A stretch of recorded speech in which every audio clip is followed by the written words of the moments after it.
আউযু বিল্লাহি মিনাশ শাইতানির রাজিম। বিসমিল্লাহির রহমানির রহিম। সকল প্রশংসা মহান রবের, যিনি আমাদেরকে সৃষ্টি করেছেন এবং শুধু সৃষ্টিই করেননি, সৃষ্টির সেরা জীব হিসেবে আমাদেরকে শ্রেষ্ঠত্ব দান করেছেন। শিউলিমালা একাডেমি কর্তৃক আয়োজিত আজকের ক্যাম্পাস টকে আমাদের সাথে উপস্থিত আছেন চট্টগ্রাম ইউনিভার্সিটির ইনস্টিটিউট অফ মডার্ন ল্যাঙ্গুয়েজের অধ্যাপক শ্রদ্ধেয় ইব্রাহিম হোসেন স্যার, চট্টগ্রাম বিশ্ববিদ্যালয়ের দর্শন বিভাগের সহযোগী অধ্যাপক শ্রদ্ধেয় মোহাম্মদ মোজাম্মেল হক স্যার, শিউলিমালা একাডেমির সম্মানিত ভাইস প্রেসিডেন্ট শ্রদ্ধেয়া মিমি বিনতে ওয়ালিদ এবং শিউলিমালা একাডেমির কলেজ বিভাগীয় সেক্রেটারি এবং আজকের অনুষ্ঠানে প্রাণ সঞ্চারকারী আমার শিক্ষার্থী বন্ধুরা, আপনাদের প্রতি জানাচ্ছি আমার আন্তরিক কৃতজ্ঞতা এবং সালাম। আসসালামু আলাইকুম।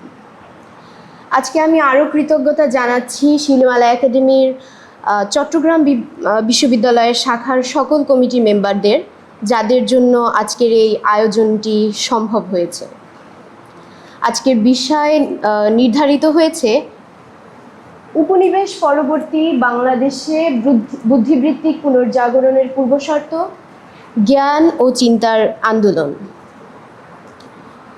উপনিবেশ পরবর্তী 200 বছরের শোষণের ফলে আমরা এক ভয়াবহ সংকটের মুখোমুখি হয়েছি। সমগ্র মানবতা যে বড় বড় ধরনের সংকটের মুখোমুখি হয়েছে, তার মধ্যে অন্যতম হচ্ছে রাজনৈতিক নিপীড়ন, অর্থনৈতিক শোষণ, সামাজিক সংকট, মহামারী, দুর্যোগ ইত্যাদি।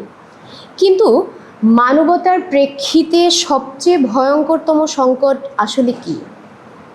মানবতার প্রেক্ষিতে সবচেয়ে ভয়ঙ্করতম সংকট হচ্ছে মানুষ যখন তার স্বীয় জীবনের অর্থবহতাকেই হারিয়ে ফেলে। আজকে যদি আমরা মানুষকে চিন্তা করি, মানুষকে কেন সৃষ্টি করা হয়েছে এবং কেনই বা শ্রেষ্ঠত্বের সর্বচূড়াতে আসীন করা হয়েছে? আল্লাহ তাআলা মানুষকে সৃষ্টি করেছেন এবং এই শ্রেষ্ঠত্বের পেছনে যে বিষয়টিকে কারণ হিসেবে দিয়েছেন, এটি হচ্ছে মানুষের দায়িত্ববোধ। আল্লাহ তাআলা মানুষকে ইবাদত, ইমারত, ইস্তিখলাফের মহান দায়িত্ব দিয়ে এই পৃথিবীতে প্রেরণ করেছেন।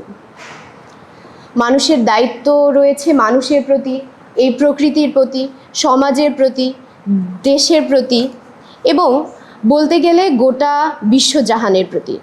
অর্থাৎ এই বিশ্বকে আল্লাহ তাআলা হক ও দায়িত্বের একটি ব্যবস্থাপনার মাধ্যমে ভারসাম্য দিয়েছেন।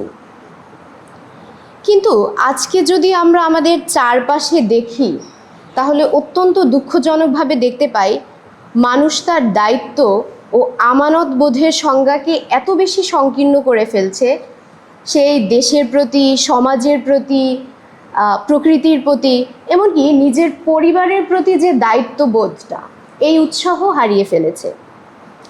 এই দায়িত্বের পরিমণ্ডলকে সংকীর্ণ করতে করতে এমন একটা পর্যায়ে এসে পড়েছে যে মানুষ সে তার নিজের ব্যাপারেই আর দায়িত্বশীল নেই।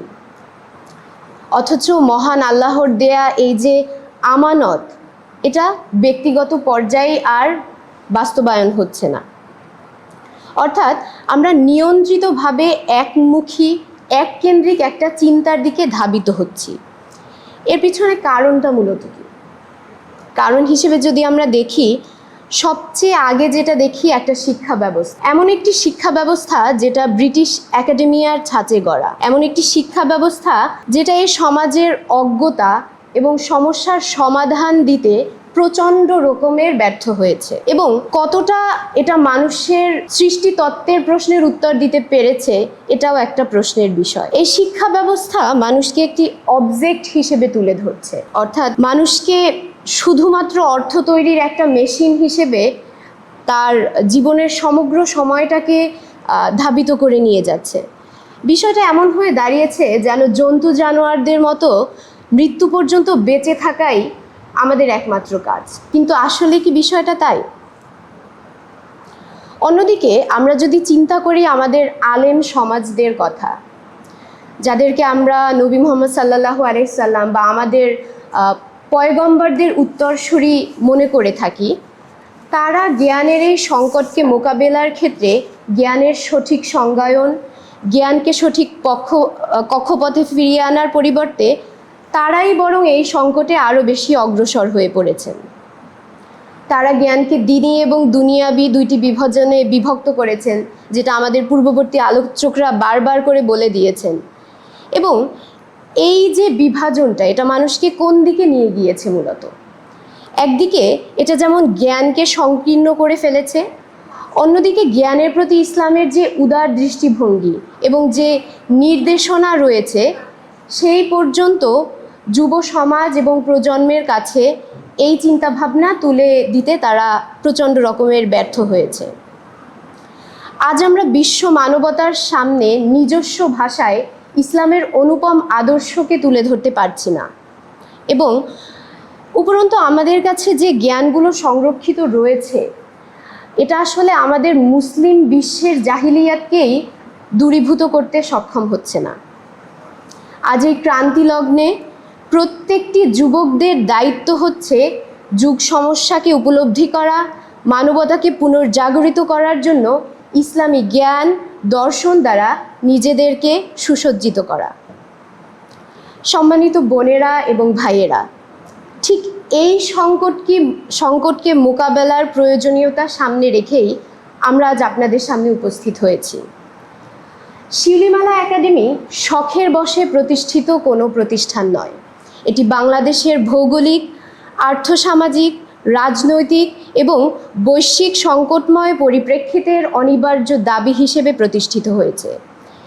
ঠিক এমন একটি পরিস্থিতিতে শিউলিমালা একাডেমি এমন কিছু চিন্তাশীল ব্যক্তি তৈরি করতে চায় যারা মানুষের জীবনের নিরাপত্তা, চিন্তা এবং আকলের স্বাধীনতা, বিশ্বাসের আলোকে বসবাসের স্বাধীনতা, সম্পদ রক্ষার স্বাধীনতা এবং বংশ রক্ষার স্বাধীনতা, অর্থাৎ শরীয়তের 5টি উদ্দেশ্যকে ধারণ করবে এবং সমাজে এর আলোকে মূল্যবোধ সম্পন্ন প্রজন্ম তৈরি করবে। আসলে এই কথা দিয়ে আমরা কি বলতে চাই? আমরা আমাদের সমাজ, আমরা শহরকে যদি দেখতে পাই, চারিদিকে ধর্ষণ, গণহত্যা, মানুষের প্রতি এত নির্মম আচরণ, শহরের অবকাঠামো, গর্তে পড়ে শিশুদের জীবন অনায়াসে চলে যাওয়া, এই সব কিছু কি আসলে একটা মূল্যবোধ সম্পন্ন জাতির অভাবের কারণেই হয়নি? সম্মানিত উপস্থিতি, আজকে আমরা এমন একটি সমাজ ও সংস্কৃতির মধ্যে দিয়ে যাচ্ছি যে সমাজ ও সংস্কৃতি ব্রিটিশ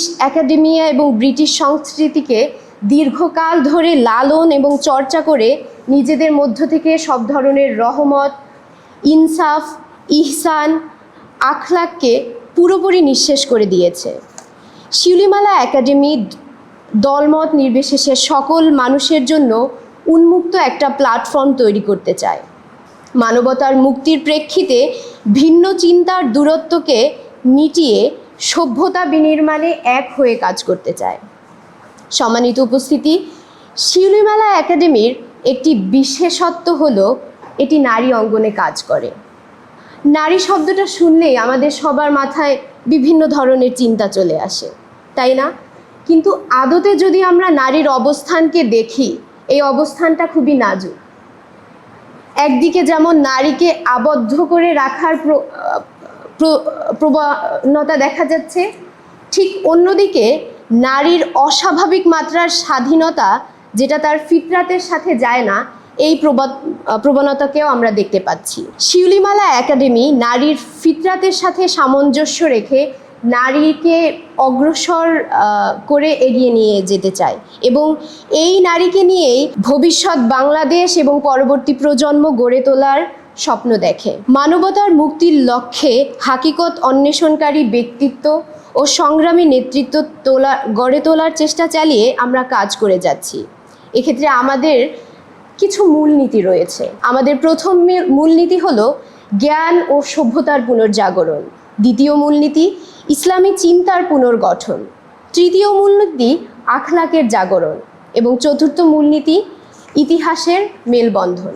আমাদের সমাজে মানুষ যেন শান্তি ও নিরাপত্তার মধ্যে বসবাস করতে পারে, ব্যক্তির জাতীয় আধ্যাত্মিক মূল্যবোধের সাথে সম্পৃক্ত রেখে আমাদের সমাজের বাহ্যিক, রুহানি একটি পরিবেশ তৈরি করার জন্য আমরা সেই লক্ষ্যকে সামনে নিয়েই এগিয়ে যেতে চাই। আমাদের দেশ এবং জাতির সার্বভৌমত্বকে রক্ষায় প্রতিশ্রুতিশীল এক যুব শ্রেণী তৈরি করতে চাই।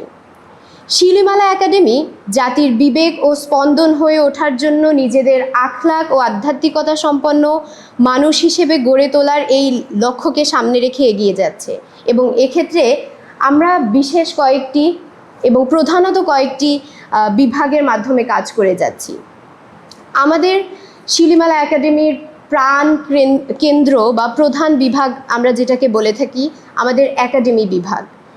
এর অধীনে চলছে সাপ্তাহিক স্টাডি সার্কেল, 1 বছর মেয়াদি তাকদিম কোর্স, 2 বছর মেয়াদি মুতাফাক্কির কোর্স, ছোটদের জন্য পরিচালিত হচ্ছে ইতিহাস কোর্স, স্কুল কলেজদের স্টুডেন্টদের জন্য পরিচালিত হচ্ছে আমাদের শহর পরিচিতি প্রোগ্রাম, যেখানে আমরা আমাদের সভ্যতার যে গৌরবোজ্জ্বল শহরগুলো Baghdad, Spain, Andalusia, Cordoba, Granada, Bangla সালতানাতের যত স্বর্ণালী গৌরবোজ্জ্বল শহরগুলো আছে সেখানকার অর্থনীতি, কৃষি ব্যবস্থা, সেখানকার মানুষের মূল্যবোধের অবস্থা, সেখানকার মানুষের সংস্কৃতিকে আমরা মানুষের এবং পরবর্তী প্রজন্মর কাছে তুলে ধরার জন্য কাজ করে যাচ্ছি। দ্বিতীয় পর্যায়ে আমাদের প্রধান আরেকটি বিভাগ হচ্ছে আমাদের গবেষণা বিভাগ।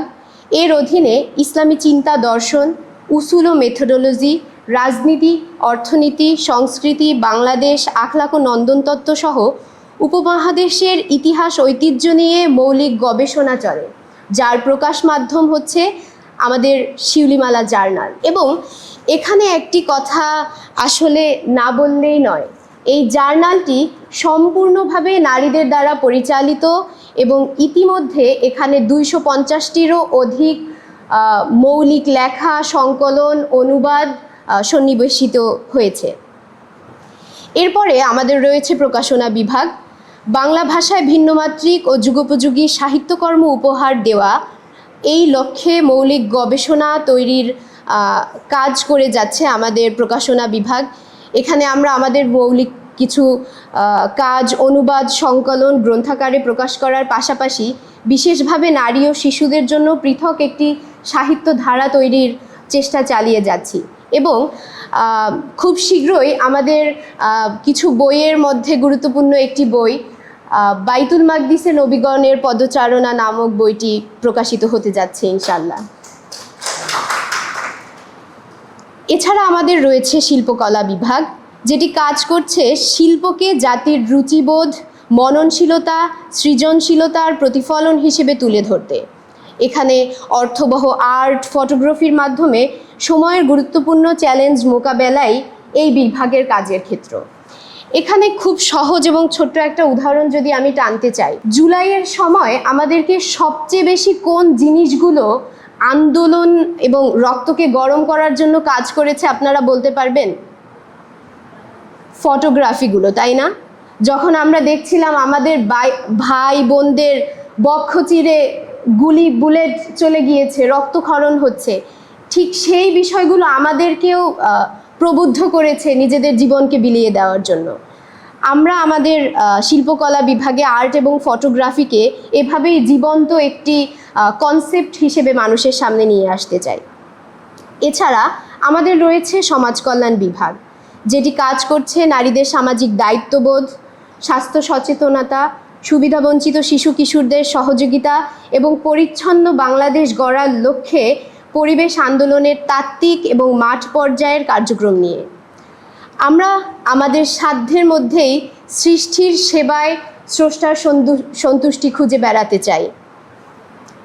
আমাদের রয়েছে মিডিয়া বিভাগ, যেখানে টক শো, সাক্ষাৎকার, ডকুমেন্টারি সহ সমসাময়িক ও সাংস্কৃতিক নানা বিষয়ে কন্টেন্ট তৈরি করে বিভিন্ন মাধ্যমে প্রতিষ্ঠানের চিন্তাকে আমরা আমাদের প্রজন্ম থেকে প্রজন্ম ধরে ছড়িয়ে দিতে চাই। একটি নতুন দুনিয়ার বুনিয়াদ গড়ার সংগ্রামী ও আত্মবিশ্বাস নিয়ে বাংলাদেশ ও উপমহাদেশের নারী সমাজকে যোগ্য করে গড়ে তোলাই আমাদের লক্ষ্য।